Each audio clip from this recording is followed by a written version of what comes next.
ഒരു പെൺകുട്ടിക്ക് അവളുടെ സോഷ്യൽ മീഡിയ റീച്ചിന് വേണ്ടിയിട്ട് എന്ത് തെമ്മാടിത്തരവും കാണിക്കാമെന്നുള്ള അവസ്ഥയിലേക്ക് മാറിയിരിക്കുകയാണ്. നമ്മുടെ കേരളം അതപ്പതിച്ചിരിക്കുകയാണ്. പോലീസ് ഇവിടെ ചെരക്കാനാണോ ഇരിക്കുന്ന ഒരു സംശയമുണ്ട്.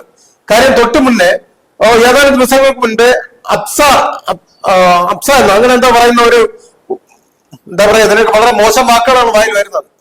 അത് കൊട്ടാരക്കരയിൽ നിന്ന് കൊല്ലത്തോട്ട് പോയപ്പോ ഒരു ബസ്സിൽ ഇരുന്നിട്ട് ഇതുപോലൊരു പോക്കൃത്തം കാണിച്ചു. അതും സോഷ്യൽ മീഡിയ വൈറലാവാൻ വേണ്ടിയാണെന്നുള്ള വ്യക്തമാണ്. അതിന്റെ അടിസ്ഥാനത്തിൽ ഞാൻ DGPക്ക് ഒരു പരാതി കൊടുത്തു. അതിന്റെ നടപടി ഇതേവരെ ഉണ്ടായിട്ടില്ല. അതുകൊണ്ട് തന്നെയാണ് അടുത്ത ആള് ഒരു മുസ്ലിം പെൺകുട്ടി ഇപ്പൊ 2 ദിവസം മുമ്പ് വീഡിയോ ചെയ്തിരിക്കുകയാണ്. സത്യം പറഞ്ഞാൽ അതിനെതിരെ എനിക്ക് ഒരു താല്പര്യമില്ലായിരുന്നു അതിനു വേണ്ടി വീഡിയോ ചെയ്യാൻ. കാരണം ഒരുപാട് പേര് പറഞ്ഞു അതിനെതിരെ പ്രതികരിക്കാം. ഞാൻ പ്രതികരിക്കാത്തതിന്റെ കാരണം പുരുഷന്മാരെ ഭൂരിഭാഗം വാഴകളാണ് എന്ന് പറഞ്ഞാൽ അവർക്ക് ഒരു കോൾ എന്നെ വിളിച്ചാൽ തീരുന്ന പ്രശ്നമല്ലേ ഉള്ളൂ. അയാൾ മരിക്കുന്നതിന് മുൻപേ ഒരു വാക്ക് എന്തുകൊണ്ട് എന്നെ ഒന്ന് വിളിച്ചുകൂടാ? കാര്യം വിളിച്ചിരുന്നുവെങ്കിൽ ഇവളെ ജയിലിനകത്താക്കാൻ വേണ്ടി ഉള്ള എല്ലാ പ്ലാനും തയ്യാറാക്കിയിട്ടിരിക്കുകയാണ് ഞാൻ. മനസ്സിലായില്ലേ? അപ്പോഴാണ് ഇന്ന് അറിയുന്നത് ഇന്ന് അദ്ദേഹം മരിച്ചു എന്ന്. ഈ മരിച്ചു എന്ന് പറഞ്ഞപ്പോഴാണ് ഞാനൊരു വീഡിയോ ചെയ്തിട്ടത്.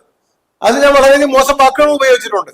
ഇപ്പോഴും ഈ മലയാളി വാർത്ത എന്നെ വിളിക്കുമ്പോഴും ഞാൻ നല്ല രീതിയിലല്ല സംസാരിച്ചത്. കാര്യം ആ മാനസികാവസ്ഥ അല്ല ഞാൻ.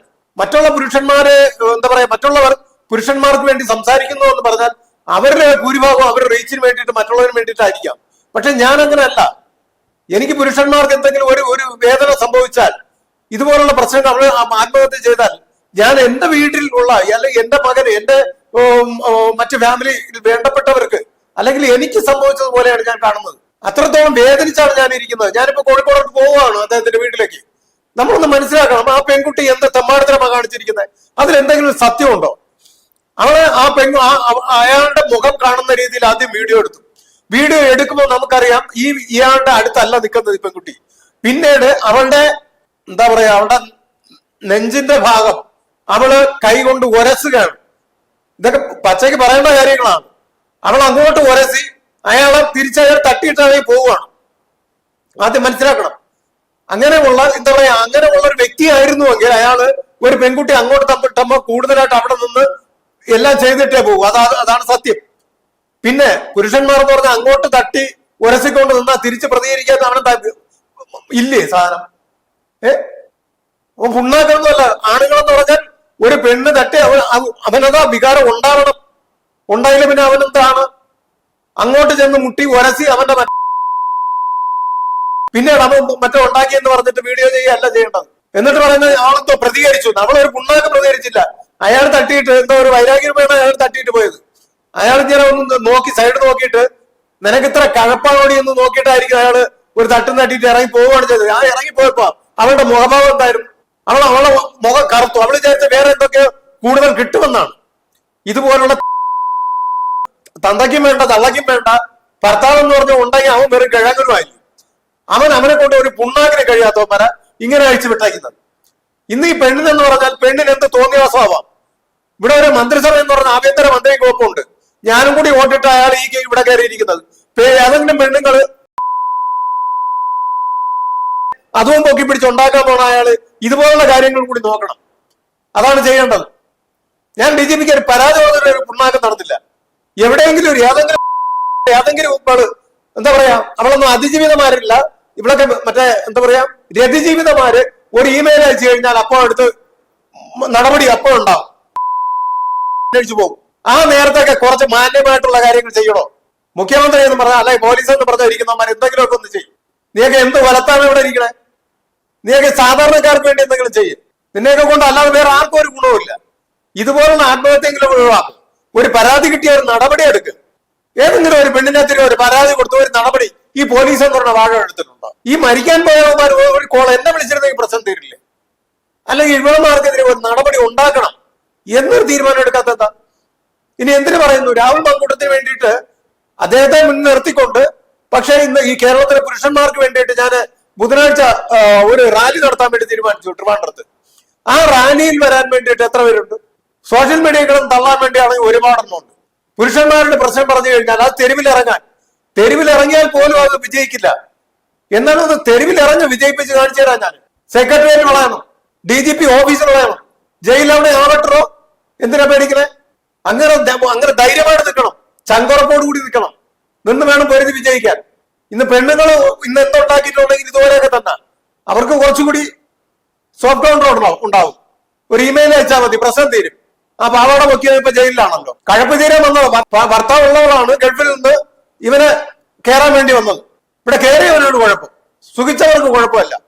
അതാണ് നമ്മുടെ കേരളം. ഇങ്ങനെ പോയി കഴിഞ്ഞാൽ ഏതൊക്കെ പോകുമെന്ന് എനിക്കറിയില്ല. പുരുഷന്മാർ ഇനിയെങ്കിലും ഒക്കെ നീയൊക്കെ ഒന്ന് ഇറങ്ങ പുറത്ത്, ഒന്ന് വാ തുറക്കും. നിന്റെയൊക്കെ മാന്യതയെ വെച്ചോണ്ടിരുന്നാൽ വേണമെങ്കിൽ പറയാം ഞാൻ തെറി വിളിക്കുന്ന മാന്യമായിട്ട് സംസാരിക്കാൻ. ഇവിടെ ഏത് പെണ്ണാണോ മാന്യമായിട്ട് സംസാരിക്കുന്നത്? ഒന്ന് കണ്ടിട്ടുണ്ടോ? ഒന്ന് ട്രെയിനിലോ ബസ്സിലോ ഒക്കെ കയറി നോക്ക്, തെറി വിളി കേൾക്കാം. ഞാൻ വിളിക്കുന്നതിന്റെ എത്രയും മടങ്ങാണ്.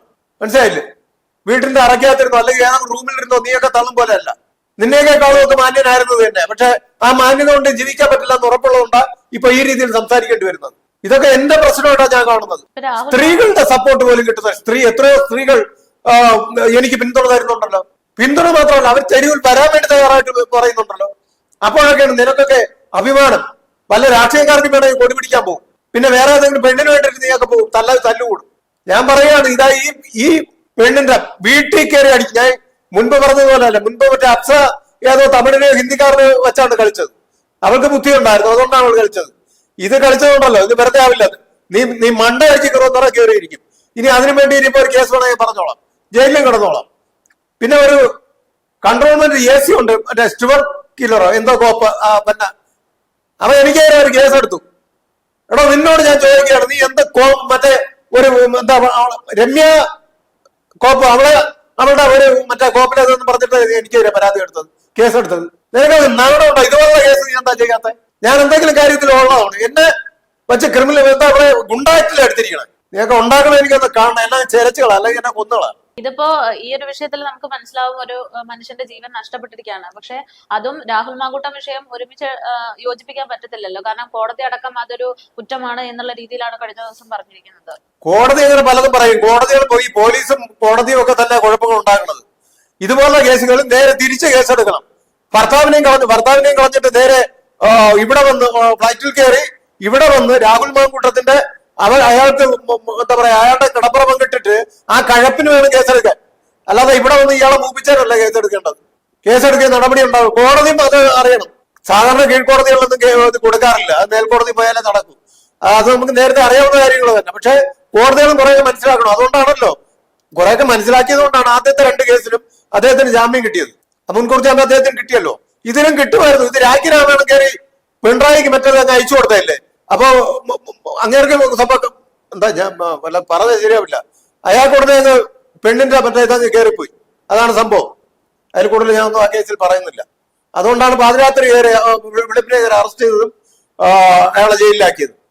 ഇതിലൊന്നും ഒരു കാര്യമല്ല. അയാൾ ആ പാട്ടും പാടി ജയിക്കും ഇന്ത്യയുടെ സ്വതന്ത്ര സ്ഥാനാർത്ഥിയായിട്ട് നിൽക്കുകയാണെങ്കിൽ. എനിക്ക് പറ്റിയ ഞാനും പോയി വർക്ക് ചെയ്യും.